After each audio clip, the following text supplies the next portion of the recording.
Buenas, mi nombre es Axel Giovanni Maravillas López de la Universidad Tecnológico de Minatitlán y esta vez vamos a estar hablando sobre tecnología de los materiales. En este caso vamos a enfocarnos en tres temas en específico. Estos temas son estructuras cristalinas y no cristalinas, movilidad de átomos e imperfecciones. Primero que nada, comencemos por decir qué es una estructura cristalina. Una estructura cristalina es la forma sólida de cómo se ordenan y empaquetan los átomos, moléculas o iones. Estos son empaquetados de una manera ordenada con patrones de repetición que se extienden en las tres dimensiones del espacio. Y si yo no mal recuerdo, esas tres dimensiones creo que son las estructuras cristalinas.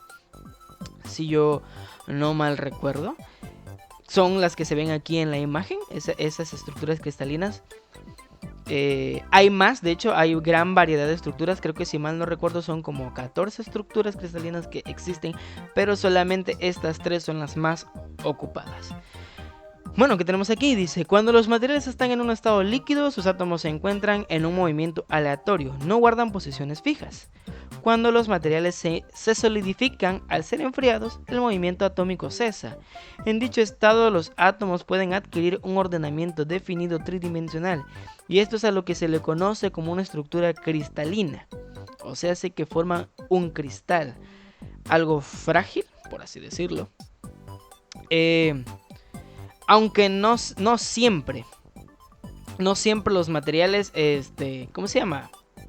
No siempre los materiales van a ser cristalinos, algunos materiales van a ser amorfos, que esta estructura, pues no presenta un ordenamiento en sus átomos, no presenta, ¿cómo se podría decir? Comparándolo con la estructura cristalina, que sus átomos se encuentran en un ordenamiento, no están en desorden, cada uno tiene un patrón que sigue. En cambio, en la estructura amorfa o no cristalina, pues sus átomos en realidad no están ordenados, están desordenados, están desalineados, y a esto es a lo que se le conoce como la estructura cristalina. Digo, no cristalina o amorfa. Algunos materiales pueden ser, ¿cómo se llama? Pueden ser amorfos o cristalinos, tal es el caso del dióxido de silicio. Como en este caso aquí vemos en la imagen, cuando es cristalina se forma cuarzo. Ven que sus átomos están en una manera ordenada, siguen un patrón y ese patrón se repite por varias zonas de su estructura cristalina. En cambio, cuando este es amorfo, sus átomos son desordenados, son desalineados, no tienen un patrón como tal. Se ve a veces una pequeña parte de los átomos se ve más ancha que la otra parte y así de esta forma. Y esto va dependiendo de cómo es enfriado un material, hasta qué temperatura un material es enfriado y también es, si mal no recuerdo, es calentado, más bien dicho sería la palabra. Dependiendo de su temperatura y dependiendo de su forma de enfriado, obtendrá la estructura cristalina o amorfa.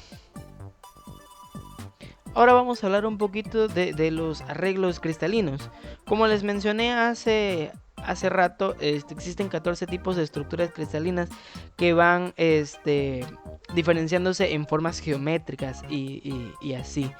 En un metal sólido, estas esferas o átomos se agrupan en el espacio en arreglos regulares, ordenados, repetitivos y periódicos.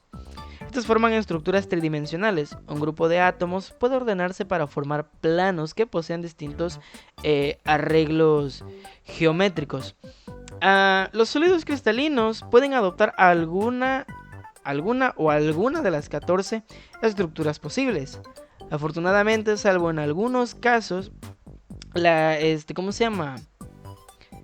Los metales o los materiales nada más cristalizan en tres arreglos, ¿cómo se podría decir? En tres arreglos de estas 14 que existen, que son la cúbica centrada en el centro, la cúbica centrada en el rostro y la cúbica hexagonal compacta, que son estas que están aquí. Esas son las estructuras cristalinas o los arreglos cristalinos más conocidos y los que más se ocupan, ya que, como bien dije, algunos materiales no necesitan pasar por varios de esos arreglos cristalinos. Algunos nada más solamente se mueven por esas tres. Ahora sí, las imperfecciones. Estas imperfecciones atómicas constituyen regiones de desorden atómico relativamente permanentes y comprenden esencialmente lugares vacantes en la red, que es cuando en los átomos, por así decirlo, uno de sus átomos desaparece o ya no está. Entonces ahí se convierte en una vacante. Esa vacante puede ser ocupada tanto por un átomo del mismo tamaño o un átomo más pequeño, y esto van dando a imperfecciones diferentes, que es lo que se le conoce como imperfección o sustitución, imperfecciones de sustitución e imperfecciones intersticial, si yo no mal recuerdo. Átomos alojados en posiciones intersticiales y átomos propios de la red situados en lugares anormales de la misma. Vamos a hablar un poquito sobre una de las imperfecciones, que esta es la imperfección de átomo sustitucional. En un metal con elementos aleantes, en un lugar que normalmente está ocupado por el metal huésped, puede ser ocupado por otro átomo de radio similar. Este defecto se le conoce como átomo de impureza sustitucional. ¿Y cómo ocurre esto? Bueno, como bien dice aquí, un lugar que normalmente debe estar ocupado por un átomo del metal suele, no sé si decirlo como desaparecer, pero a esta imperfección se le conoce como vacante, cuando un átomo deja el lugar en el que está y deja una zona vacía dentro de su estructura cristalina.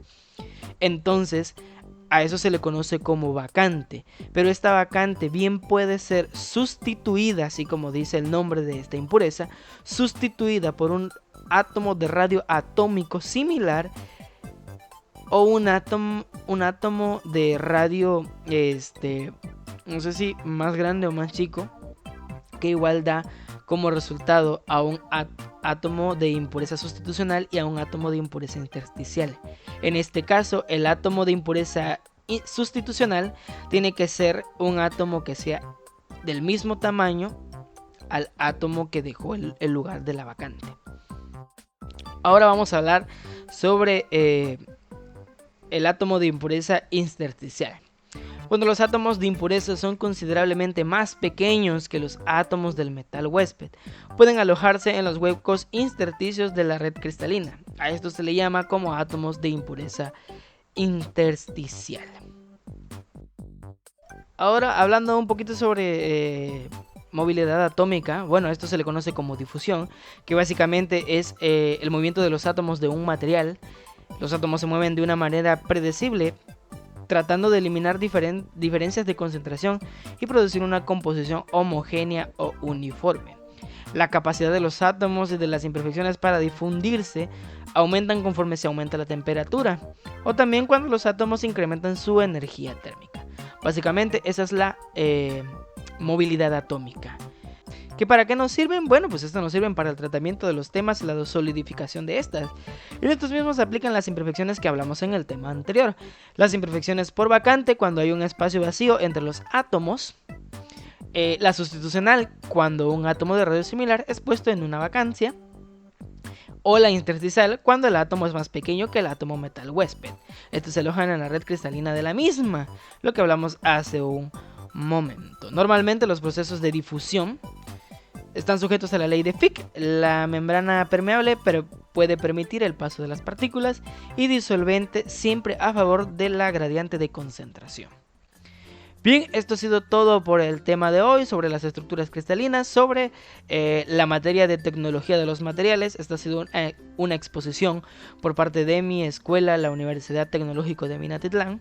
Sin más que decir, yo me despido. Mi nombre es Axel Giovanni Maravilla López, de la carrera Ingeniería Electromecánica, para la materia Tecnología de los Materiales, con el profe Erasto Lara Cruz. Muchas gracias por su atención.